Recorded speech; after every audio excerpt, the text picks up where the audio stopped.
guys. Good morning or good afternoon.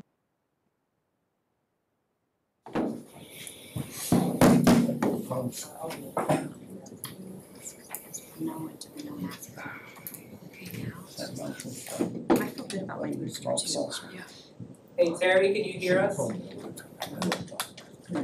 can, thank you. Will you remind her to tell me when she logs off so I can, Okay, yeah. thank you. Who's clicking through the PowerPoint? Maybe these guys? Thank you very much. Sorry.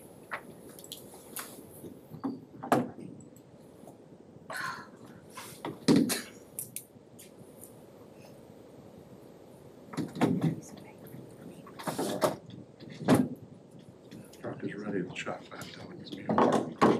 I mean, we got 3 or 4 now. Yeah, we got Stuck in 4, traffic, so we're what do you ready. got? Todd, are you ready? Yes, sir. Terry, can you hear me?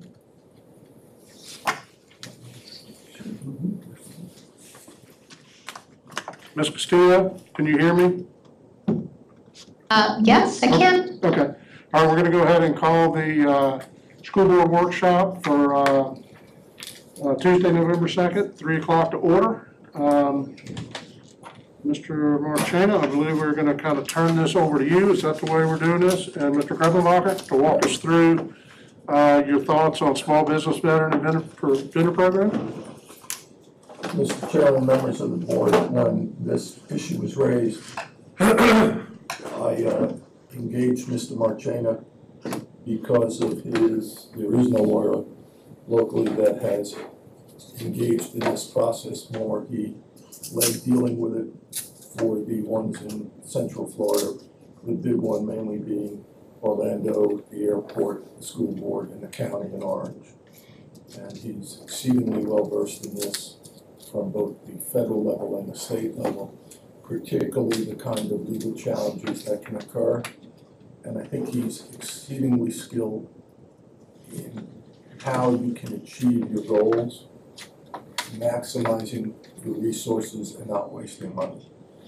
Because we did it at the airport and we exceeded every goal we set. So with that, Marcus, I'll turn it over to you. Thank you very much. Frank, good afternoon, Mr. Chairman, board members, Dr. Pace. As Frank indicated, I guess, not to brag, but I do want to have just, have a little bit of experience in this field. Been working in it since 1994. I'm not going to go through that, but I wanted you to see in case you have any questions. There are 3 particular types of policies that I would like to discuss with you today and then answer questions. One I refer to as a small business enterprise policy. Another one is what we normally refer to as an MWBE policy, or minority and women-owned business enterprises. And then a veterans business enterprise policy.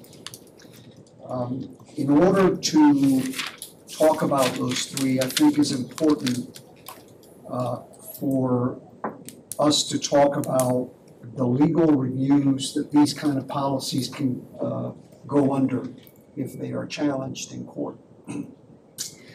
And the Supreme Court basically uses 3 levels of review for governmental actions, governmental policies, governmental ordinances, etc.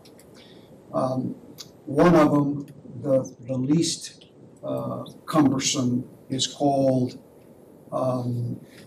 basically for economic factors, is a reasonable test. The program has to be not arbitrary or discriminatory, and the program has to have a rational relation to whatever the government is trying to accomplish. So if you're trying to encourage small business participation, you know, are you focused on just the size of the business, or are there other factors that you are either purposefully or inadvertently trying to cover? So, oh yeah, that'd be great. Sorry. I was moving it in my, Your mind. While your train of thought is interrupted, would you rather us ask questions as we go or wait till the end? up to you. Okay. Up to you. I really don't have Okay. a preference. So this type of legal review, rational basis test, is where the courts give you a lot of deference in what you're trying to accomplish because it is, for example, economic based. Next slide. Then the third level, I want to jump to the third level, is what we refer to as a strict scrutiny test. This is where they really challenge the governmental action. And generally, these types of programs is where they are race-based or ethnicity-based. And the courts expect this to be implemented when there is evidence of either active or passive discrimination at a governmental entity or within a geographic area. And the program has to be narrowly tailored to what you're trying to achieve. So these kinds of tests going all the way back to 1988 have to be supported by a disparity study.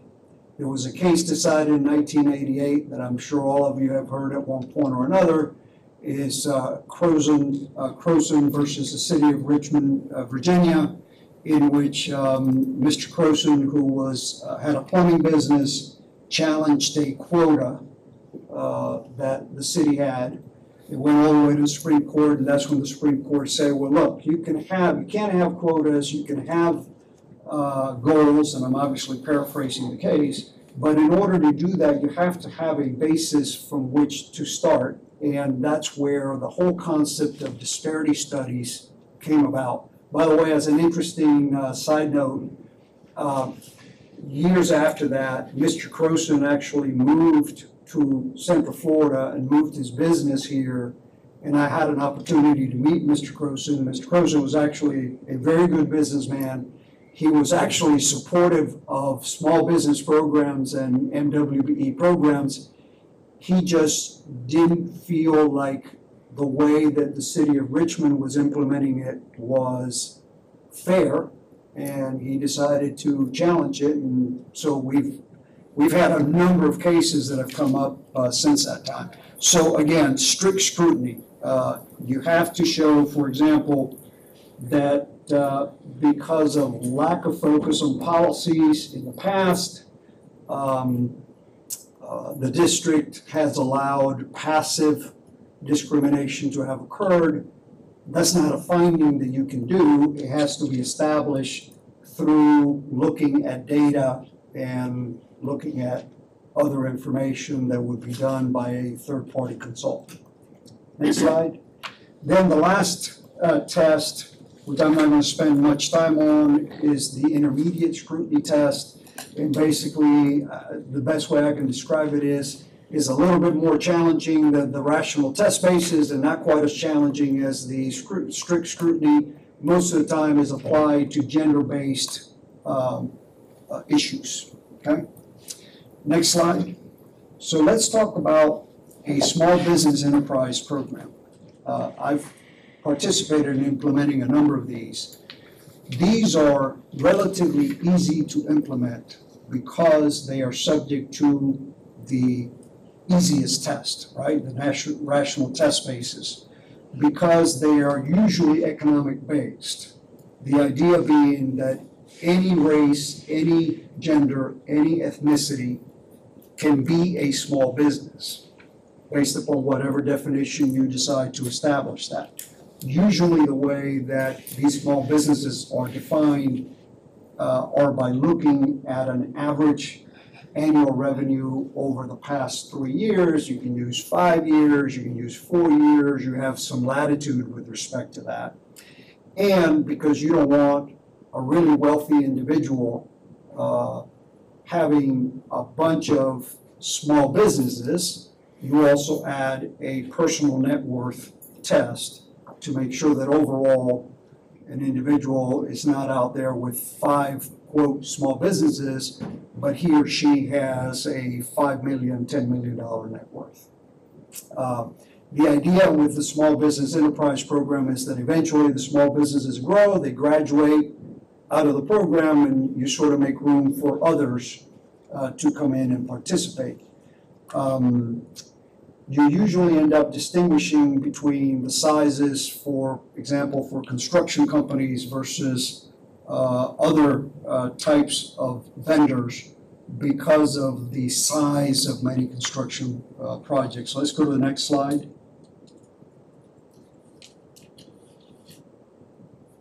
So as a way of example, in some of the policies I've worked with, the annual revenue, the average annual revenue for a construction company will be set at a cap of $7.5 million. Some have used 8, some have used 7, but generally in that range. For other kinds of businesses, the caps are generally at an average annual revenue of $3 to $4 million.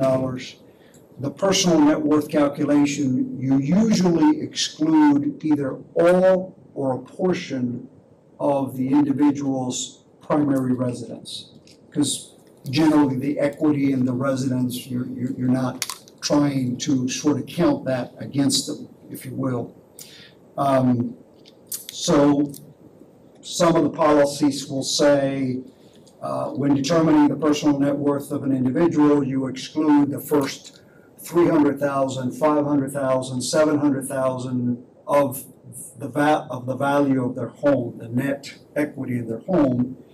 You also tend to exclude retirement accounts because you want to encourage people to keep their retirement money in their retirement accounts rather than have to take it out and put it in their business. And lastly, in some circumstances, the value of the small business that is actually applying for certification is excluded. A lot of questions around that. Why would you exclude the value of the business? Because let's take a construction business, for example. Most of the companies that do business with you in construction are required to post bonds. In order to post a bond, the business has to have a certain net worth, because otherwise the bonding company won't give them bonding capacity. So what you do is you say, okay, small businessman or woman, if you are going to keep the money in the small business for purposes of being able to operating capital, and for being able to get bonding and so on, then we're not going to count that against you.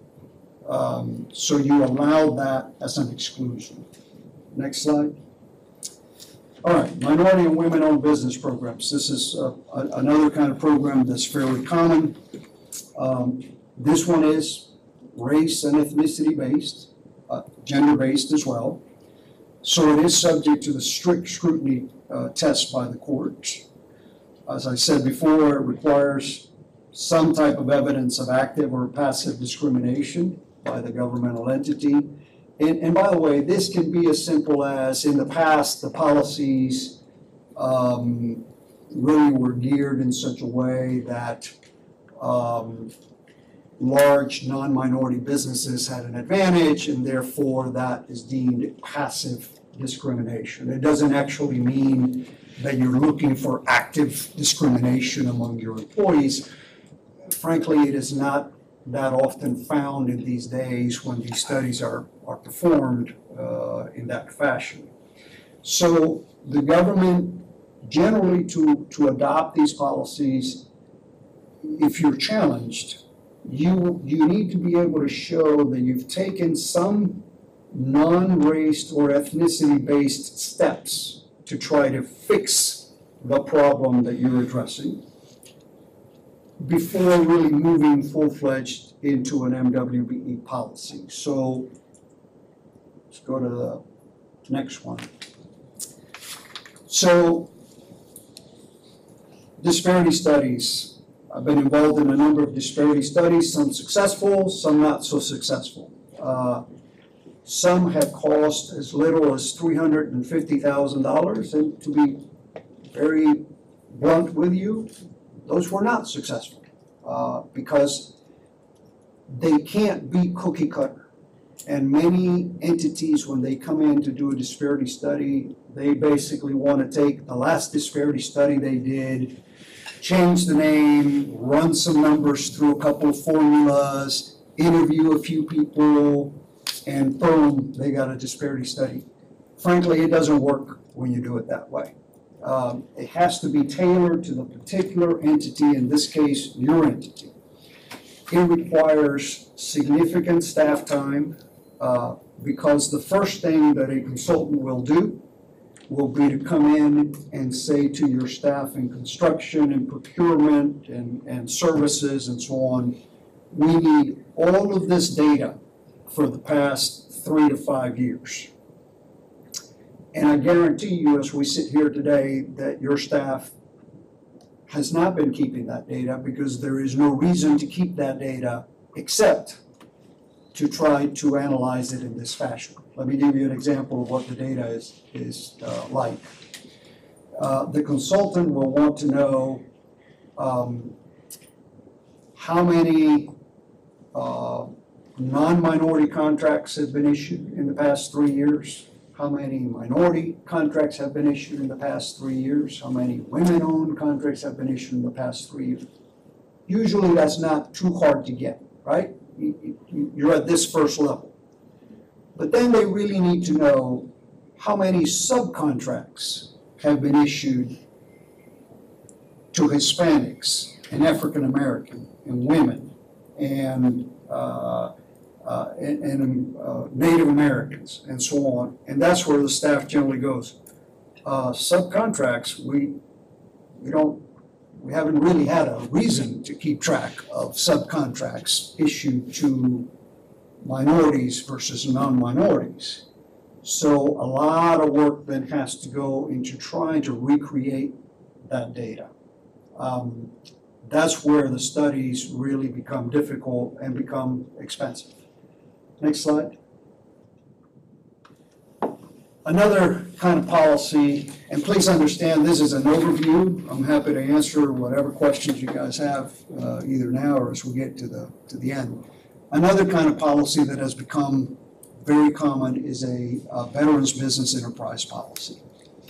And again, this is subject to the least difficult test because it is an economics test. Why? Because any race, ethnicity, gender can be a veteran. So you're not going to be trying to favor one group over another.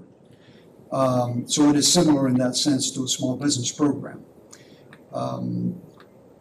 I have seen governmental entities gear these policies to different levels of veteran. So some say, well, no, we only want our policy to apply to disabled veterans. Okay, that's certainly permissible. Others say, no, if you served our country, we think it should apply to you, so we're going to make it apply to all honorably discharged veterans. So in some of the veteran policies, I've seen revenue limitations and personal net worth limitations. In some of the veterans policies, I've seen them get implemented with no revenue limitation and no personal net worth limitation. You know, the idea on the one side is, yes, we want to help veterans, but we want to help veterans who are not big and strong economically. On the other side is the argument that, hey, if you're a veteran, you're a veteran. I don't care what size business you have. We want to give you an advantage. I don't argue the policy on either side.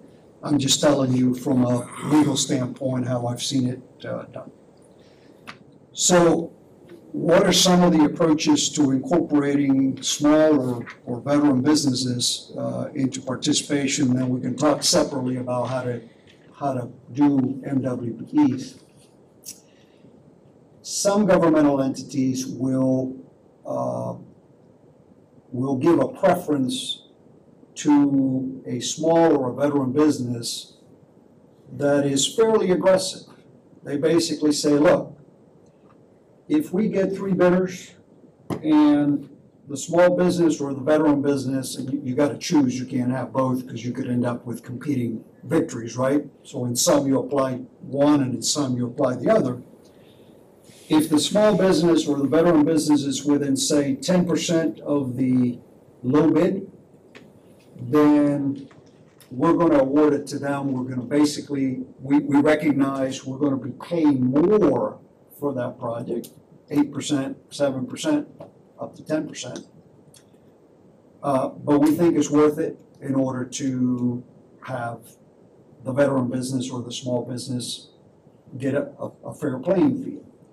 Others say, well, no, we want to benefit the small or the veteran business, but we're not willing to pay more for the project. So what we're gonna do is, if the small or veteran business is within 10% or 8% or whatever percentage you pick of the low bid, then we're gonna give the option to that veteran or small business to match the low bid, and then they get the contract. And again, you don't do this across the board, right? You pick and choose, you have your staff pick and choose how that's going to apply. You can actually do some, I know this is a bad word in some situations, but you can actually do some set-asides for small businesses and veteran business. Why? Because this is an economic-based policy. This is not a race or gender-based policy. You can't have set-asides except in extremely rare circumstances under an MWBE policy anymore, because the courts have just looked at those and they have struck them down every time they've shown up in front of them. So basically, we don't do set-asides for MWBEs anymore. Can you give me an example of a set-aside, just so Yes, I'm sir. sure I understand? Let's say you're going to purchase chairs for school, and you know that there are 3 or 4 good and capable small business that are chair suppliers. So you say, the contract for chairs for such and such elementary school, and I'm just pulling an example out of the air, we're going to limit the competition to that to small businesses that are certified by the school board. So basically then, the only companies that could participate in that competition would be companies who have been certified as a small business by the school board. Generally, these are used, Chairman, in smaller contract settings, smaller procurement settings. You don't generally do this for big contracts because you don't want to put yourself at an economic disadvantage, right, by limiting the competition. I've seen it done with services that are needed that are generally performed by small companies.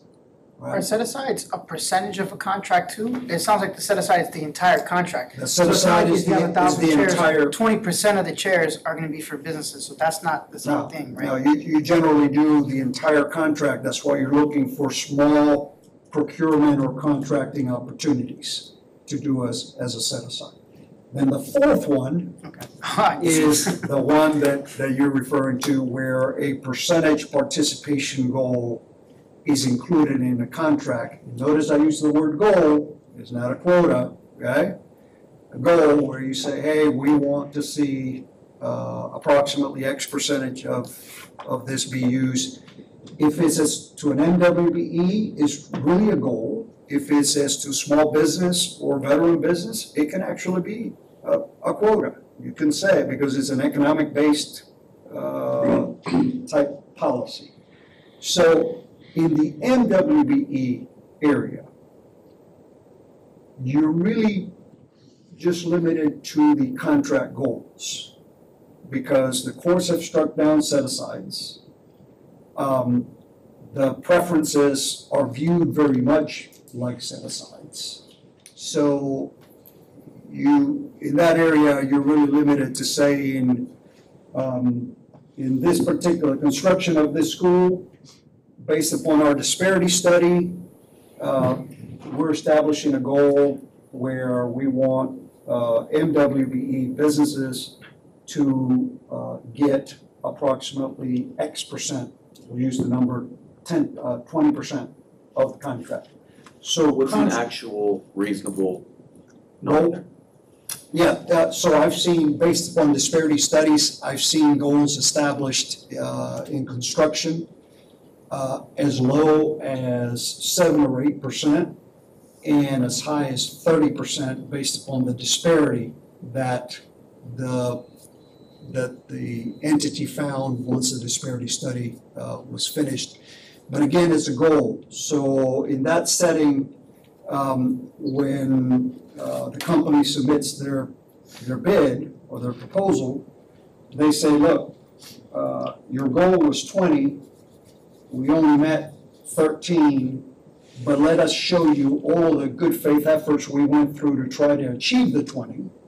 And if they prove that they either met the goal or made a good faith effort to achieve the goal, then they get a pass, right?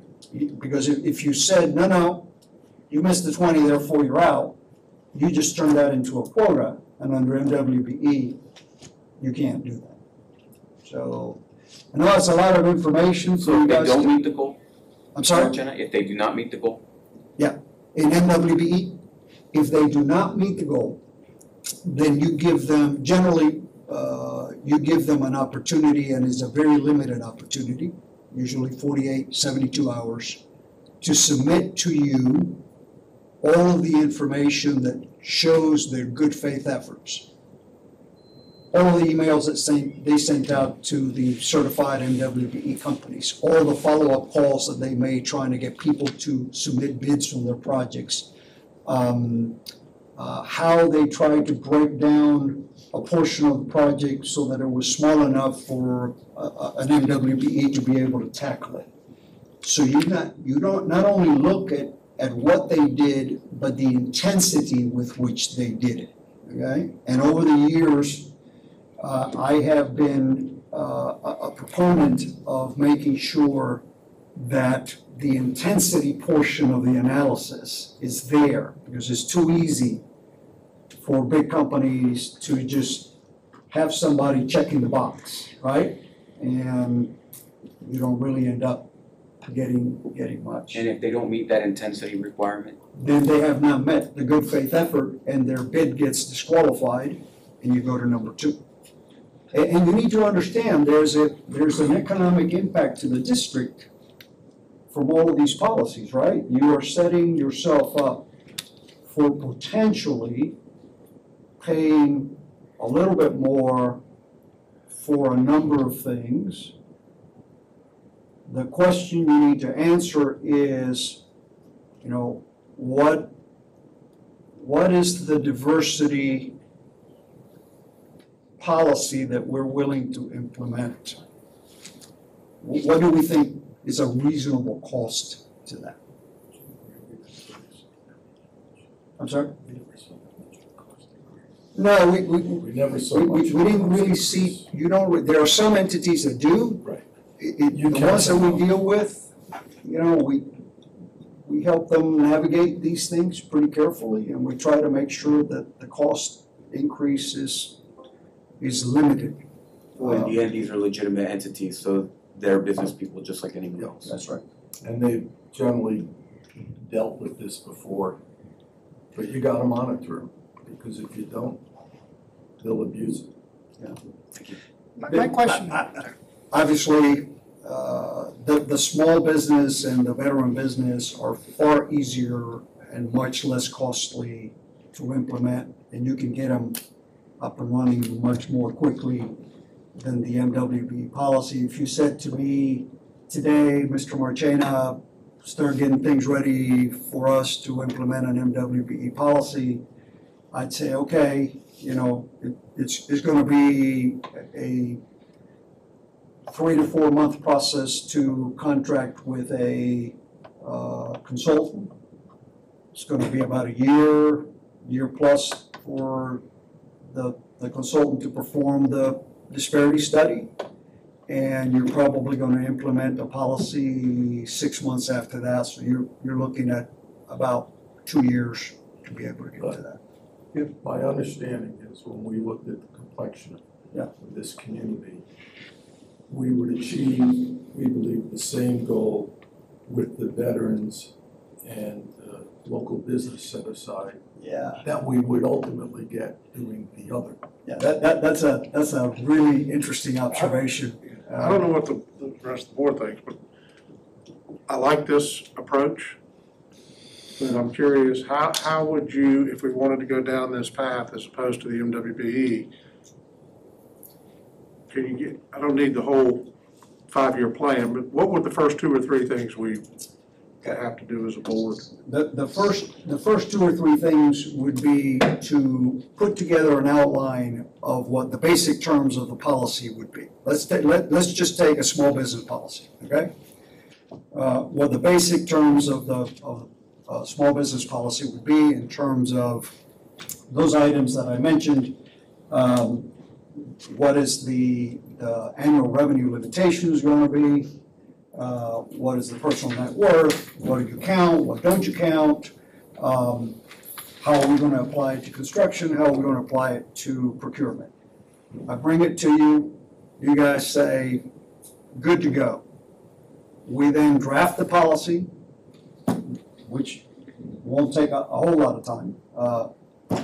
Bring you back the policy. You look at it. You give us the thumbs up. I then ask Dr. Pace and whoever else, okay, what staff in the various departments is going to work with us to implement this policy? And we begin to create the forms for companies to apply for certification. As soon as we build up, and you begin to promote it, as soon as you build up a certain number of certified small businesses, which won't take very long, you can then give Dr. Pace the authority to decide what kind of goals to apply in specific circumstances. What the board generally does is to give the executive an overall goal for the year. They say, Dr. Pace, for the next year, we think a small business goal of X% is reasonable, based upon, doing some sort of review. And then it's up to Dr. Pace working with the staff based upon the availability of small businesses in the procurement areas where you're going to have contracts over the next year to decide what the goals should be as to specific projects, what the set-asides might be, and so on and so forth. So you're probably looking realistically at having a policy written and approved by you in 3 months or so. So if we said January 1st, we wanted to kind of start this. Yep. We could realistically have a contractual bid falling under this by April, May. Yes, sir. Okay. Mr. Chairman, you got one thing. May I ask for clarification, please? Sure, go ahead, Terry, and then we'll go to you. Yes, sir. Go ahead, I Terry. apologize, but Julie spoke first. No, go ahead, it's hard for you to tell. Yeah, we can't see you. Thank you. So I may have missed an important aspect of this, since I am not present. I mean, I'm looking at the PowerPoint, but, there's a little bit of a difference between this and actually being there. So it seems that we started talking about minority-owned businesses that included certain characteristics, and then we went into speaking specifically about small or veteran business participation. So are we only considering a policy around small and veteran business participation at this point? Or are we still talking about other characteristics included to encourage participation So, of underrepresented business owners? so ultimately, it's up to the board, right? And if you want to do all 3 policies, I'm happy to help you move forward with that. The the small business policy and the veterans policies are policies that you can, as the chairman said, get drafted, adopted, and up and running by the first quarter of this coming year. The MWBE policy is a policy where you are first going to have to agree to undertake a disparity study to get you to the point where you have the legal predicate to be able to consider adopting an MWBE policy. So one doesn't preclude the other one, it's just that one takes a lot longer to implement. A lot than the longer and a other. lot more money. A lot more money. One comment that Frank made that I want to emphasize. What we have found in the past is that, and I have not done this analysis for Osceola County, so I can't tell you. Generally, the small businesses that apply for certification tend to be local, okay? Some exceptions. You're going to get some Orlando companies down here, just like they get Osceola County companies up there. And the second and most interesting piece is we have generally found that between 80 and 85% of the companies applying for certification as a small business tend to be minority and women-owned. So you're capturing Right. a big sector of the universe that you would otherwise capture as an MWBE, but you're doing it much more quickly, and as you said, Chairman, at a lower cost. Mr. Chairman, the only thing I'd say to the board is, May, whatever way the board decides to go, I want to and recommend that I continue to engage Marcos to spearhead so this gets implemented correctly, and we can say to the board it is implemented correctly, because there's such a capability of being Kroffenbacher? legally challenged. Yes. I apologize, I wasn't done with my questions. Oh, I'm sorry. And I apologize, it's just because when I go back and mute, I don't want to interrupt again. May I ask, I know that you said that you did not do an analysis on the cost of what it would take to even figure out whether or not we are not implementing these policies, or I'm sure you used another term, but that's the gist of it. Do you have any idea how much we're talking about? Have you done, I'm sure you've done this in other districts, so do you have any idea what the cost would be and what the process would be? I know that you talked about it earlier, it would have to be a kind of study, but do we know what a lot of money actually means? Yes, ma'am. Thank you. I assume you're speaking specifically about the MWBE policy. Yes, thank you. Okay. So a good defensible disparity study will cost the district between $750,000 and $1.5 million. There will be companies that come along and tell you, oh no, we can do it for $500,000, we can do it for less.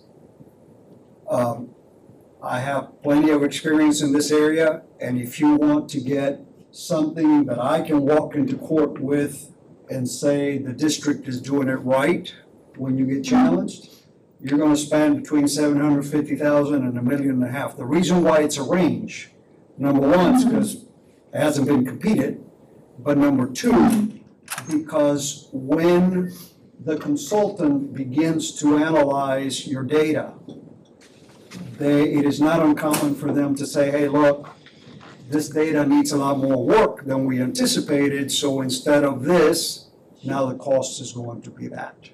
So the bulk of the cost in the MWBE side is on the disparity study. The actual adoption of the policies, or creation of the policies and implementation of the policies are all in similar cost. There's not too much of a differential on those.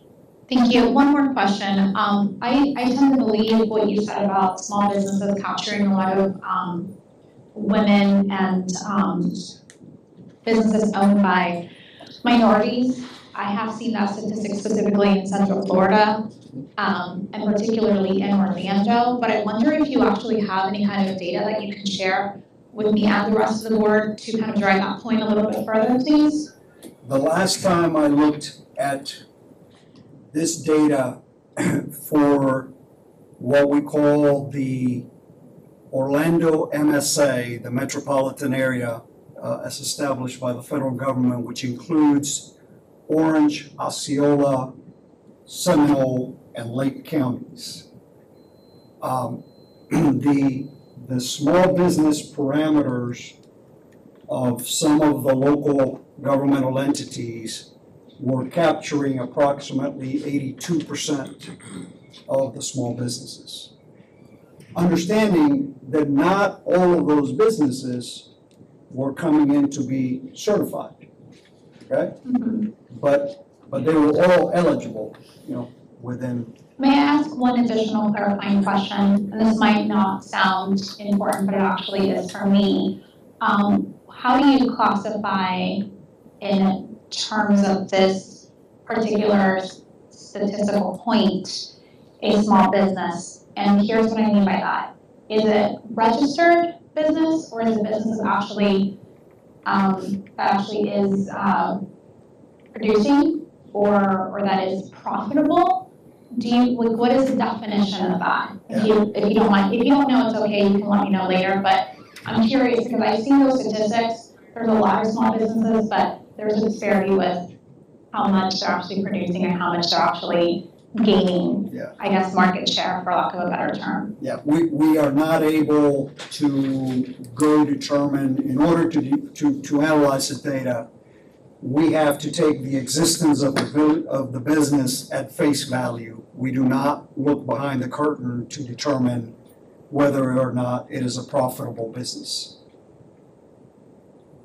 Some of it's in their we do the net worth evaluation. Well, we do, but we do that when we certify them, Right. right? We are, she's asking the question of capturing the universe of small business, of minorities as small business, and when we look at that for purposes of determining our overall percentage, we basically just look to see, okay, all of these businesses identify as Hispanics, all of these businesses identify as African American, all these businesses identify as women-owned, and they all fall within the threshold of the small business policy. Mr. Melendez. Thank you, Mr. Chairman. I actually had a different question, but now that Ms. Castillo said something, she triggered something else in my head, because I have some experience myself too, being on the board prior. And I think one issue that happened before was sometimes too, especially construction companies, there's a difference between where your headquarters is located and like a subsidiary office. Like, oh, I want to qualify. I'm a small business, but I'm really headquartered in Gainesville. Yeah. And I'll set up a small little office, have 2 employees, and say I'm an Osceola County company to garner that. Is that something that can be looked into to see, where the headquarters is registered? Like, what has been your past experience in that specific scenario? So some governmental entities include a geographic restriction. However, the state of Florida a couple of years ago adopted an ordinance that makes a geographic preference very difficult to implement. And I would not recommend that you include a geographic limitation because you could run afoul of that statute.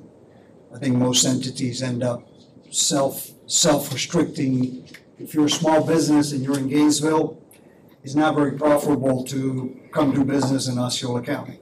Because your bid's going to be too far high, because you got the logistics to move it back and forth. Exactly. Okay. And then the other question was, my initial was, part of the reason the disparity study is long, like you said, it's capturing data that we don't already capture. So I was thinking, do you think it'd be a good policy of the board to start capturing the data moving forward, even if we don't decide to do an MWE study in the future? Just kind of collect the data, because then maybe in 2 or 3 years, you're right, we may not need MWE because we find out that it is, but if we do need MWE, now we have the data to do a disparity study at a much quicker rate, just kind of build it up that way. Absolutely. Absolutely. If you think you may consider doing a disparity study in the future, you should consider having your staff begin to capture the kind of information that will be needed for the disparity study. Right. Because otherwise, it will be very difficult to have a defensible disparity study. Because people, you know, lawyers a lot smarter than me will come in and poke holes at the predicate for the disparity study. I can tell Or we you, may find out that we're already in compliance, that we may not even need it. We start capturing the data and That's right. summarizing it at the end of the year and say, hey, That's we're right. already doing good on our goals. what I found was fascinating that we ran into. More often than not, it was somebody in the MWBE class challenging another MWBE, saying, no. That woman isn't a true woman-owned company. We'd have to investigate those things. So you would think it would be the big majorities. It really, they monitor one another closely.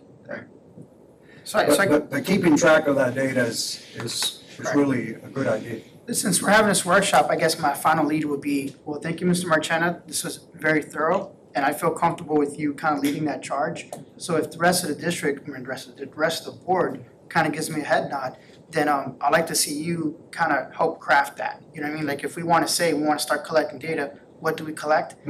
Have faith that, you know, you've done it before in the past. Yeah. That I would like for you to lead that charge to be able to kind of give staff ideas on what it is. Because I don't want them to start collecting everything either and waste their time. I want to be able to collect data that's specific to sustaining that disparity study. It's tweaking to what I'm sure your facilities departments and purchase procurement departments already use as forms for payment requests and so on and so forth. You tweak those to include, you know, additional information on either list the companies that you've paid as subcontractors, or if they're already being listed, you know, identify whether they are Hispanic-owned, African-American-owned, woman-owned, and that's just, you know, then your staff begins to create a database. It's so much easier when you start a disparity study and the staff is able to go, you know, press a button, here's the report at the prime level, here's a report at the subcontract level. Yeah, and of course you want to keep track of the veterans as well. And that's what I'm saying, is I don't want to get into minutia as a board member, I just want to look at the overall policy. But I'm just telling you from the head nod from minis for me, that I have faith that you can, you know, engage with staff and kind of work that out, the details, and make sure it's satisfactory. Good. I'm good. Mr. Arguello, then followed by Mr. Pass. Yeah, I'm just gonna make a comment here. I think it's rich that our board refuses to take action on CRT-like product in our schools, and then we're gonna refuse to include an MBE program in its totality as opposed to some kind of like these other programs. I think that just on the surface, we could find out if we could do a feasibility study first to see if the other study, larger study, would be successful or not, right? Just by looking at the surface level information with whatever we have, I think that we could make a projection or speculate as to whether or not it would be successful. So if it is telling us, you know what, it looks like, right? It smells like a duck, looks like a duck, quacks like a duck, I think your disparity study is gonna be okay. Then we move forward, right? Regardless of what the cost is, because in the end, it's not about the cost, it's about the cost to the community. And that's what this is really about. That's the whole reason. I didn't hear anybody talk about any MBE or SBE or VBE or any of that stuff until I came here and I said, hey, I would like to have a minority-owned business, whatever, blah, blah, blah. So, but now we're gonna specifically take the minority portion out of whatever it is that we're gonna do. Maybe we do capture everything with a local or whatever. I don't know if that's the case or not, right? Considering our county, that's quite possible. The problem is that if we look at the information that we have right now, and we can on the surface see, you know what? Yeah, our disparity study would be successful because it's obvious based on the numbers that we have now right? On the knowledge that we have now, that we can derive just from the information that we do keep, then I think it would be silly not to, specifically in this community, right?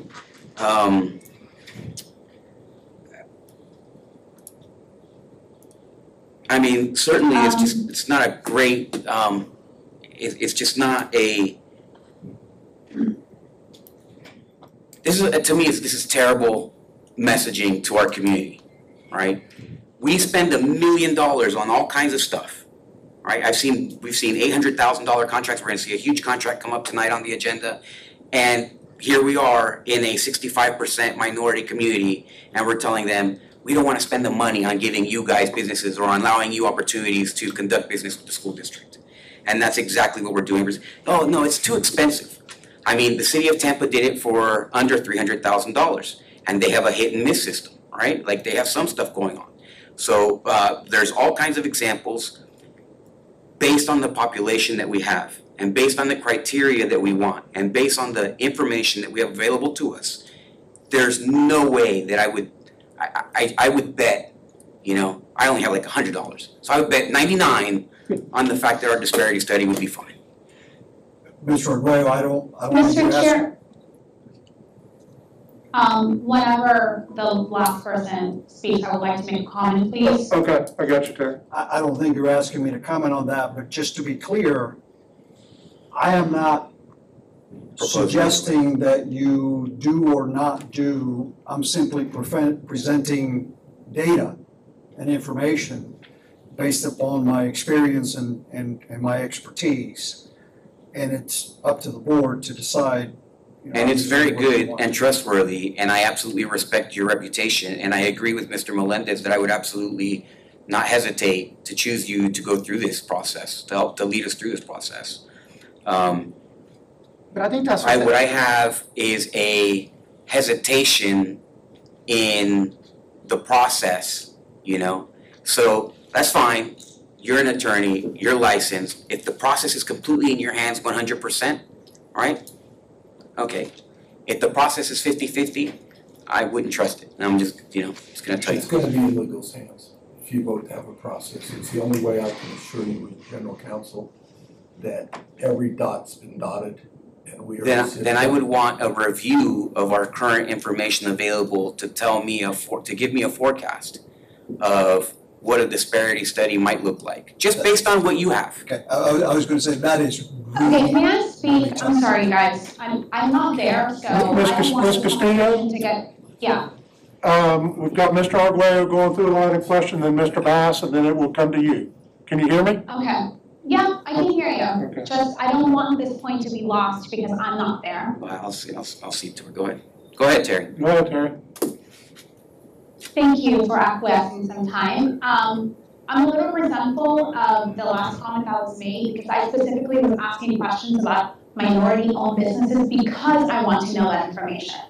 There's no way that I'm saying that we should not study this. I don't think that anybody has said, not one person, maybe I missed it because I'm not there, said that we do not want to study this. In fact, I feel like, at least the way my line of questioning and Mr. Miller's line of questioning is completely the opposite. I don't think that we have a problem with that. And I don't think there's a cost issue either.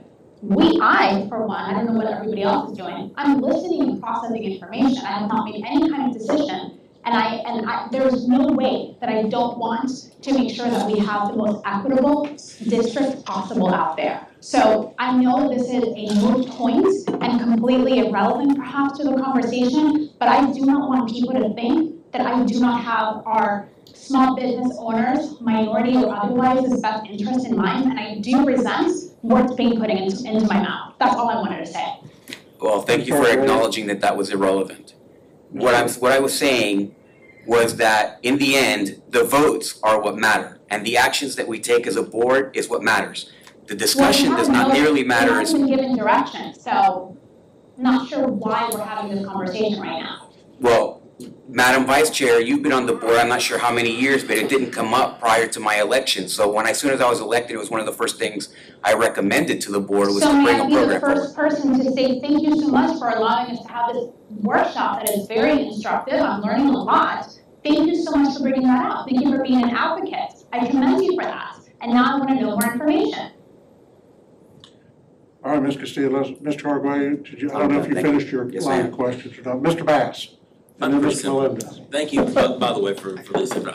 I really do want to put forth a sincere effort to make this a, equitable amongst everyone. Frank kind of touched on it just a little bit a few minutes ago. I've got a friend of mine who owns a plumbing company in St. Cloud, female.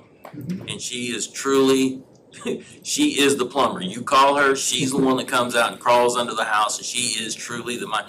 But then on the flip side of that, I've also known companies who I've not been aware of, that I'm not friends, let's say friends, acquaintances with, but they put the wife as the owner so they can take advantage of that situation. And we just need to find some way to cull that out to make it fair and equitable. And I don't know how you go about doing that. And I'm sure that happens. Yeah, you're specifically obviously talking about the MWBE policy. It does happen. The agencies with whom I work have a staff that tries to be very careful about trying to find those situations and disqualify them. And as Frank indicated, it is not uncommon for somebody else to, another MWBE to come over and go, hey, I know that's in Gina's name, but that's really Johnny's company. And then, the agency goes and investigates, and it's not uncommon for them to be decertified. You see that in certain aspects of this policy, and it's unfortunate when you catch it, you disqualify. Right. You good? Yeah, I'm good. It was Mr. just, Melendez, and back to Mr. Arguello. Yeah, you don't throw out the baby with the bathwater, Yeah. So, and I just wanna make it for the record, that's why we're having this workshop today. So I do believe that, I get the impression that the board does wanna entertain this, we just wanna make sure we do it right.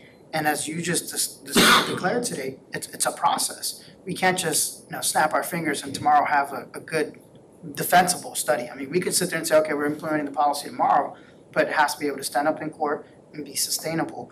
And I think that that if we go ahead and look like even the chairman was willing to support the small business deal and kind of get that, and we start collecting data, and we start collecting data both at the staff level, but on the future awards. If we implement the small business approach that we had mentioned, we're gonna be collecting data just through that program alone, and it's gonna help sustain it. So, understand that government may be slower than what people would want, but I think that is the proper process. And I think that this board, which I've received no real resistance to wanting to implement that, but just wanting to implement it correctly.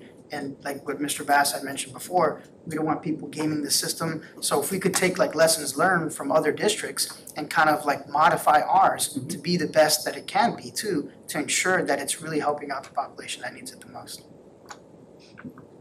Mr. Arguello? Yeah, I'm just, the argument that some people are gonna fake their way into an MBE or WBE program, that's not a good reason to not do the program so that you exclude women-owned businesses in this example. Non-action does not help these businesses. Taking action is what helps, and this is not government that's taking forever. Right? This is not government. We're here. We could decide today that we're gonna do this as a board, and then we begin the process. So the process, as you said, may take 2 years. So are we gonna, discuss it for 2 years, or here's the thing.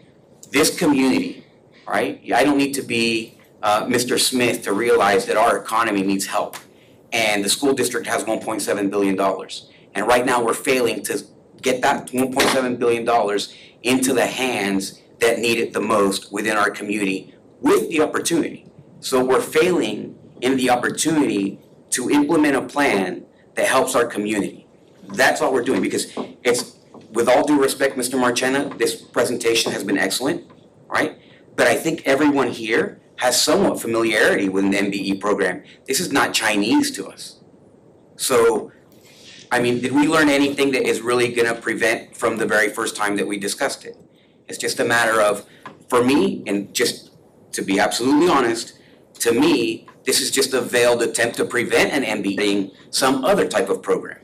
And that's what it is. I mean, it's just, and to me, it's like, you wouldn't go to, you know, if you live amongst fishes, you don't say, you know what, here's what we're gonna do, we're gonna give business to everybody but fishes. No, you say the fishes, right? And I do understand that local may include, right, these may be concentric circles. But in the end, I think that if a review, I'm happy to go forward with whatever the board says, as long as we can include a review, right, to some degree, of the numbers that we have available to us. And I'm not holding you to any kind of genie wish at the end of your review of the numbers that we have. It's just a matter of saying, hey, you know what, based on what I've seen, and based on the community that you exist in, I would imagine that a disparity study would be successful. Mr. Chairman, could I give a recommendation? I've got some comments I'd still like to make. Ms. Castillo, do you have anything else on your plate? Because I've got a couple comments, and then Frank's gonna make some suggestions, and I'm gonna see if we can come up with some sort of a consensus on what to do. I'm good too. No, sir, I have no further comments, thank you. I just want to be very clear when I read this, and maybe I'm completely clueless, but can set aside certain contracts to be completed only among smaller veteran businesses. I guess I'm under the feeling that if you, and I don't know if this exists or not, probably does not exist, that if you could look at every small business by whatever we defined as a small business, let's say it's, I'm just gonna make numbers up, under $10 million a year. I gotta believe that that's gonna look much like our demographic, the demographic of that group would look very much like the demographic. This does not say small, non-minority business, it says small business, period, veteran business, period. I gotta believe the veteran businesses would look like the demographics of our veterans from the military. You know, I'm sure it's not gonna be to the exact number, but I would assume it'd be close. So to kind of maybe move this along a little bit, I don't see this as the end all, I don't see this as the final step, but I do see something that could be in place in 3 months as opposed to a year and a half to 2 years as a place to start. I love Julius's idea to start pulling together the data. So we get down the road, we get this moving, this goes in for 6 months or so, it's starting to work, you start taking the next step and the next step.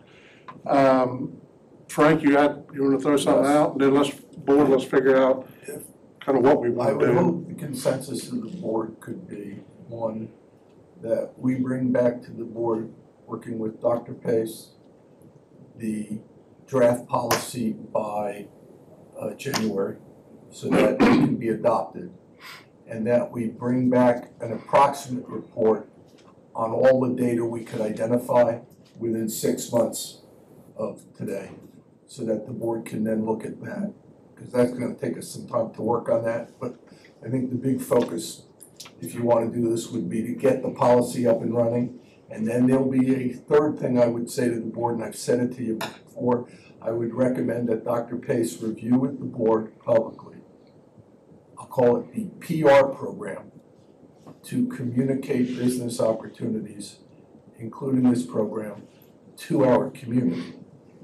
And that was one thing I spoke to you about, and I'm sorry for going out of order, but I did speak to Frank about that, is we need to join all the local chambers. I know the Puerto Rican Chamber of Commerce, for instance, has been extremely active in Osceola County, and we're officially not part of their board.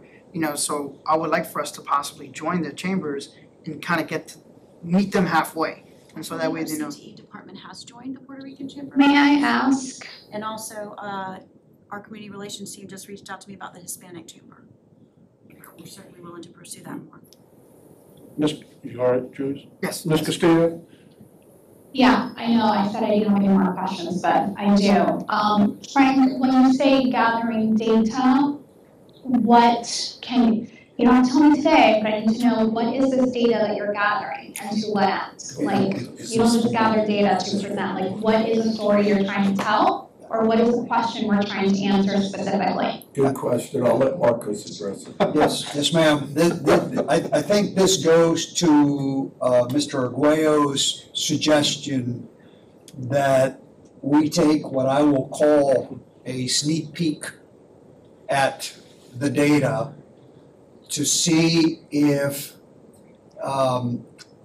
utilizing some estimates and based upon the data that you have available, if we can come back to you in 4 to 6 months and say, hey, look, subject to us being very wrong, the data suggests that a disparity study would likely support justification for an MWB policy, or no, look, the data suggests that you would not have support for an MWB policy. I think Mr. Arguello is trying to find a way to get a preliminary answer without spending $1 million, right? I understand, thank you. It seems like I was trying to come to the same conclusion earlier, but I wasn't very clear, so I apologize for that.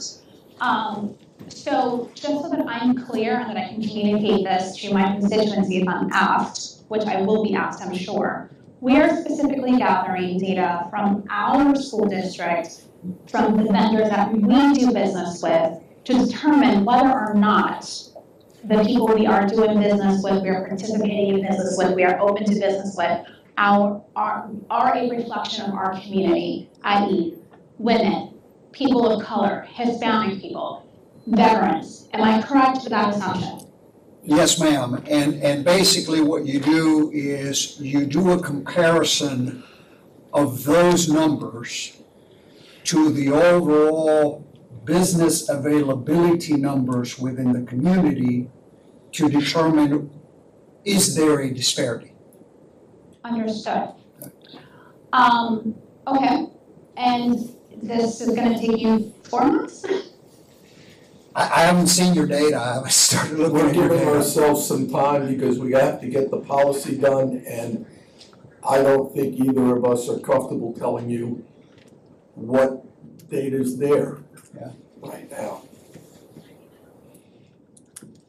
We could be coming back to you and saying, guess what, it's not possible for us to figure it out. But we'll know that quicker than several months. Then we move on to another lawyer, or how does that work after No, we that? don't move on to another lawyer.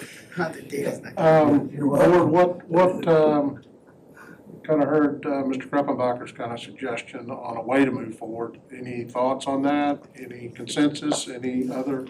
I'm consensus as Mr. Kruppenbacher. I'm for how Mr. Kruppenbacher just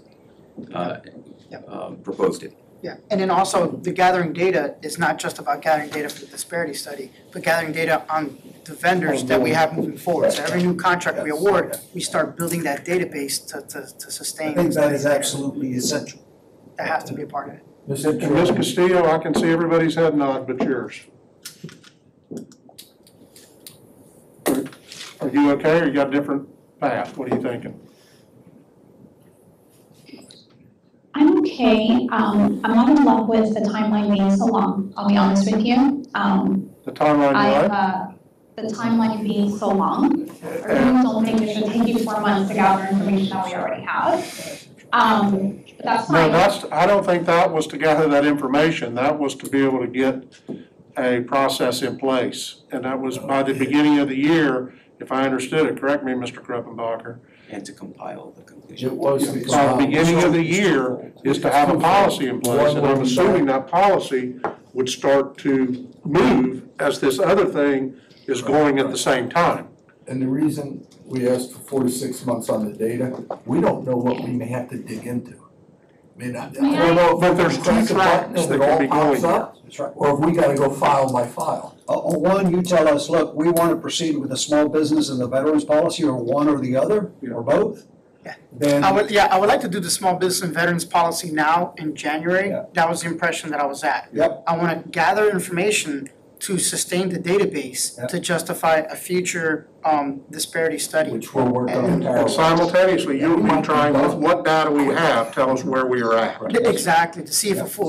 with multiple tracks here. Go ahead, Terry. Apologize, team, for interrupting, but it's the only way that I can get my word, and I'm so sorry. I think that if it's up to me, I would like to see the data, I guess I'm gonna call it the pre-feasibility data, right? Study to see whether or not we need a minority program. I would like to see that sooner, one. Two, I don't want policy to be set and then presented to us while at the same time we see those numbers. I need to have that information first, personally, in order for me to determine whether or not the policy that is being presented to me makes sense. So is it possible for us to have a shorter timeline for the gathering of the data specific to, it sounds like the main issue for me anyway, is the minority track. Can we have that sooner, or can we set a deadline that sooner, and then if you find that there is cause for you to need more time because, I don't know, we have the right information or whatever, I think what they're saying is they're pushing a date out there because they don't know what the data looks like yet. If the data was all there and they have it in 2 weeks, I'm sure they'll bring it back. We will move it as fast as we can move it. Then I And we'll want keep the you date, advised. to be set sooner. If they need more time, I'm happy to, I understand exactly what they're saying, Mr. Thacker, and others. I do. I understand that they're just setting it to be a little bit longer because they're not quite sure what is out there. And I am very sensitive to that. I totally get it. I work for government. I do. However, I really would like to fast track this. Not to, I really would, right? If there is a reason why it can't be done sooner and there's like cause, we don't have it, I'm fine with you extending it, but I do think that this is information that is important for our community to have, and it seems to be pretty much a conversation that we've been having for a year. So let's put this to rest as soon as possible. I got what she's saying. I gotta ask her for like a report date. So, hey, Yes. instead of it saying 6 Thank months you, later, Mr. hey, there's a Melendez. report date, hey, by December, tell us if it is difficult, then it is, she'll give you a contract extension, so to speak. Like what we do in real estate, we do it all the time. I can sit there, hey, let's sell this house 20 years from now, let's sell this house in 30 days with the option to renew if it does, you don't make the 30 days. How about So kind of this? giving us a quicker answer back. Marcus, what are you thinking? How about this, Ms. Castillo? I don't want to arbitrarily commit to an early report day with a possible extension because all I have to rely on is my reputation, and I don't want I understand. to have somebody later on say, well, he committed to December 15th and he failed. So what I'd like to do is I'm happy to commit to an earlier date, at which time we will come to you and tell you what data we have found and when we think we will be able to give you the results of an analysis. That is all I'm asking for, thank you, and I would like to have a full report of the data and the story that it's telling. I want a physical copy of that in my hands. Okay, I can't have. Is Robert at the door? Let me restate what I think I said or heard, and Terry, you tell me if this is what, if I cover what you're thinking. That again, I still see this as 2 tracks. If we can get the small and veteran, and to me, it's small and veteran, not small or. Yeah, It's small not a and. choice between the two. I don't know what y'all are thinking. Small and veteran policy moving as fast as we can simultaneously. There's another track of gathering the data. There's 2 pieces to that track, gathering the data and getting a process in place going forward, today going forward, or in a week, whatever it is, going forward, of being able to monitor and collect all the data we need to proceed and take this further down the road as we move forward. Mr. Chairman. Mr. Chairman, Is that, very good, yeah. All right. you Yes, sir. okay? You okay, Robert, with that? Absolutely. Terry, did I miss that or not? It's fine, yeah, Mr. Chairman, Yes. just so we can thank you, represent to Mr. Chairman. there's consensus on this. We will bring to the last meeting in January the policy as well as the data if we have it or an update on what's going on. And if you have the policy, or the data faster? We'll give it to you Bring faster, it to me. exactly. Now, there's one last thing. The most important component to our being able to work on this is Dr. Pace and her team. Are there any issues with what we're talking about? A couple. I appreciate the clarity, Mr. Thacker, in restating that piece. I thought that was the direction that we were going. Keep in mind that for policy, we will need to have public hearings and advertisements and all those types of things. But I will work with John Boyd tonight on how soon we can get all of that put together and then get a draft policy back to you. And one of the things that I heard in Mr. Before- Marcheno's presentation, I get that I get that we gotta have a policy. But can we, before he starts drafting policies and stuff, can we look at the policy and say, this is what we wanna take through that process? well, I mean, we're gonna look at some drafts with Mr. Marchena and get that back to you Right, absolutely as a okay. part of that process. We can do that as a working We'll document. have a draft to you by The Christmas. board wants to work through that policy. Absolutely. Because we're When we talking get about fully having- like, then we put it in the policy process. Right, because there's a lot of criteria. Yeah, because this is the initial rough draft. I'm not expecting the final version in January and then go. I expect to see, hey, this is the new policy we want to create to look at, and then get into the public hearing process. Mr. Chairman, we'll have a draft policy to this board by Christmas. Thank you. It'll be our Another Christmas thing. gift to you. Thank you. Very nice. One of the other things that I heard Mr. Marchena say is that as you move forward, once you have the policy, it sometimes takes a couple of months to implement, and we'll move as fast as we possibly can. I understand that this is urgent for the board, it's urgent for our community. We put it as a part of our strategic plan. But there may be some tweaking that we have to do from an operational standpoint in terms of forms and data and creating the data system that we need to track this data, who qualifies, who doesn't for a small business or a veteran business program, and then how that looks in terms of minority ownership, and then to gather the information that Ms. Castillo and Mr. Arguello have requested as to in 3 months or 4 months or 6 months, what might a disparity study look like? So I would just ask that we understand that we're gonna work as fast as we can, but there are some operational pieces of this that we have to look at in terms of how we gather and track this I data. think we understand that, if you can just give us updates as we move. Mr. Absolutely. Chairman, when we bring Thank the you. policy. Team, I have to drop off so that I can make it to our meeting. Hey, We're wrapping sorry, up. Terry. We're wrapping up, Terry. Thank you so much. Thank you. See you in a little bit. Be careful. Mr. Grebenbacher, I think you were going to do something, I'm not sure. Mr. Chairman, Yeah. when we bring you the policy to the board and Dr. Pace, we will bring a list of those items that have to be accomplished to implement the policy, so everybody's on the same page from day one.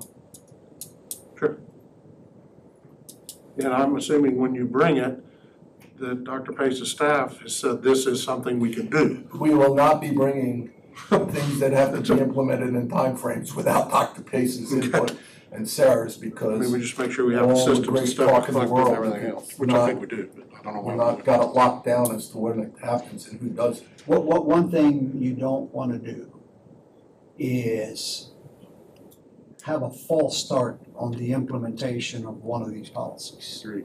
Because all of the goodwill you're trying to create will end up very, very negatively, which is not good for the community, is not good for you, is not good for anybody.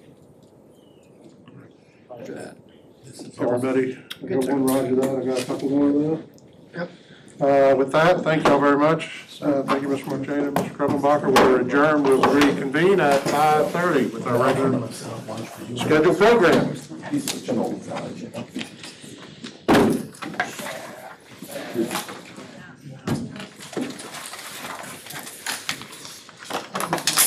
Yes, sir. On fire too, I think.